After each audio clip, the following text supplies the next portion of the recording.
കർണാടകത്തിലെ മുൻ മുഖ്യമന്ത്രി എസ്.എം. കൃഷ്ണ അന്തരിച്ചു എന്നുള്ളതാണ്.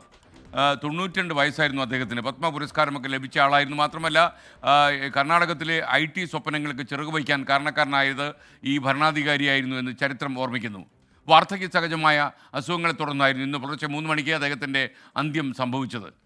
കേന്ദ്രത്തിൽ വിദേശകാര്യമന്ത്രി, ഗവർണർ എന്നീ പല പദവികളും അദ്ദേഹം വഹിച്ചു എന്ന് മാത്രമല്ല കർണാടകത്തിലെ മുഖ്യമന്ത്രി കസലെത്തുന്ന പണ്ഡിതനായ ഭരണാധിപൻ കൂടിയായിരുന്നു എസ്.എം. കൃഷ്ണ. അരുൺ പൂപ്പറമ്പ ബംഗളൂരിൽ നിന്ന് തത്സമയം ചേരുന്നു. അരുൺ, യഥാർത്ഥത്തിൽ അദ്ദേഹത്തിന് 92 വയസ്സുണ്ടായിരുന്നു എങ്കിലും കർണാടക രാഷ്ട്രീയത്തിലെ അടിയൊഴുക്കുകളിലൊക്കെ തന്നെ എസ്.എം. കൃഷ്ണയുടെ പേരുണ്ട്. അതോടൊപ്പം അവിടുത്തെ വികസന സ്വപ്നങ്ങളിലൊക്കെ തന്നെ അദ്ദേഹത്തിൻ്റെ സ്വാധീനവും കയ്യൊപ്പുമുണ്ട്.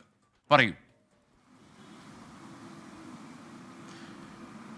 SKN സൂചിപ്പിച്ചതുപോലെ തന്നെ 6 പതിറ്റാണ്ട് കാലത്തെ രാഷ്ട്രീയ പാരമ്പര്യമുള്ള വ്യക്തിയുടെ വിടവാങ്ങലാണ് ഉണ്ടായിട്ടുള്ളത്. ബംഗളൂരുവിലെ വസതിയിൽ ഇന്ന് പുലർച്ചയ്ക്ക് 2:45 അദ്ദേഹത്തിൻ്റെ അന്ത്യം സംഭവിച്ചത്. ഏറെക്കാലമായി വാർദ്ധക്യ സഹജമായ അസുഖങ്ങൾ തുടർന്ന് അദ്ദേഹം ചികിത്സയിലും പിന്നീട് വസതിയിൽ വിശ്രമത്തിലൊക്കെ ആയിരുന്നു. അങ്ങനെ ദീർഘകാലത്തെ രാഷ്ട്രീയ പാരമ്പര്യമുള്ള ഒരു വ്യക്തിയുടെ വിടവാങ്ങൽ ഉണ്ടായിരിക്കുകയാണ്. SKN സൂചിപ്പിച്ചത് തന്നെയാണ് ഏറ്റവും പ്രധാനപ്പെട്ട കാര്യം. കർണാടക മുഖ്യമന്ത്രി എന്ന നിലയിൽ അദ്ദേഹം നടപ്പിലാക്കിയിട്ടുള്ള പദ്ധതികൾ, പ്രവർത്തനങ്ങൾ അതേറെ ശ്രദ്ധേയമായിരുന്നു. അതിൽ ഏറ്റവും പ്രധാനപ്പെട്ടത് ബംഗളൂരുവിനെ ഒരു IT നഗരമാക്കുന്നതിന് വേണ്ടിയുള്ള ആവിഷ്കരിച്ച അദ്ദേഹത്തിൻ്റെ പദ്ധതികൾ പിന്നീട് ചരിത്രത്തിൽ തന്നെ കുറിക്കപ്പെട്ടു.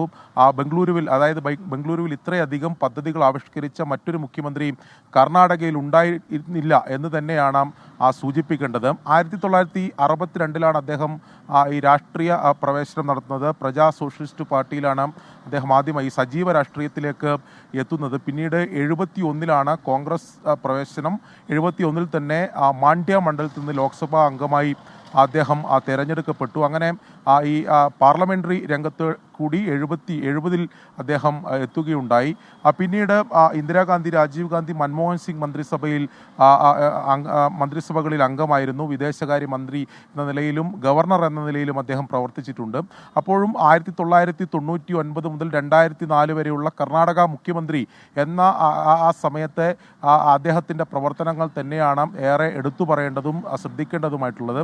2017 ഈ കേന്ദ്ര നേതൃത്വവുമായി ഉണ്ടായ ചില ഭിന്നതകളെ തുടർന്ന് അദ്ദേഹം ഈ കോൺഗ്രസ് ബന്ധം ഉപേക്ഷിച്ച് പിന്നീട് BJPയിൽ അത്തരത്തിൽ രാഷ്ട്രീയ പ്രവേശനം നടത്തിയത്. കോൺഗ്രസിൽ, അതായത് ഏകദേശം ഒരു 5 പതിറ്റാണ്ട് കാലം അദ്ദേഹം ഒരു കോൺഗ്രസ് നേതാവ് എന്ന നിലയിൽ തന്നെയാണ് വളരെ ശ്ലാഘനീയമായ പ്രവർത്തനങ്ങൾ കർണാടകയിൽ, പ്രത്യേകിച്ച് കർണാടക കോൺഗ്രസിലെ ഈ റൂറൽ മേഖലയിലും ഈ മഹാരാഷ്ട്ര അതിർത്തി മേഖലയിലൊക്കെ അദ്ദേഹം ഈ സംഘടന വളർത്തുന്നതിന് വേണ്ടി അദ്ദേഹം ചെലുത്തിയിട്ടുള്ള ഇടപെടലുകൾ, പ്രവർത്തനങ്ങളൊക്കെ ഈ സംഘടനാ തലത്തിൽ കൂടി അദ്ദേഹത്തെ ശ്രദ്ധിക്കപ്പെട്ടു.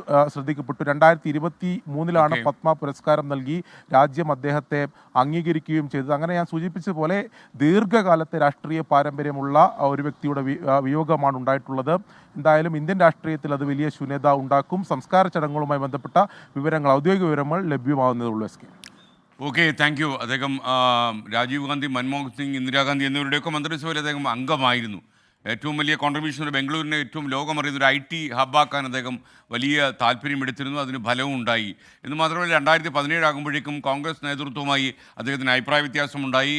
അദ്ദേഹം കോൺഗ്രസ് കൂടാരം വിട്ട് അദ്ദേഹം BJPയിലേക്ക് ചേക്കേറി. അദ്ദേഹത്തിന് പത്മ പുരസ്കാരമൊക്കെ നൽകി ആദരിച്ചിരുന്നു. വലിയൊരു നേതാവിനെയാണ് നമുക്ക് നഷ്ടപ്പെട്ടത്. അപ്പോൾ എന്തായാലും എസ്.എം. കൃഷ്ണ നിര്യാണത്തിൽ നമുക്കുള്ള ആദരാഞ്ജലികളെ രേഖപ്പെടുത്തുന്നു.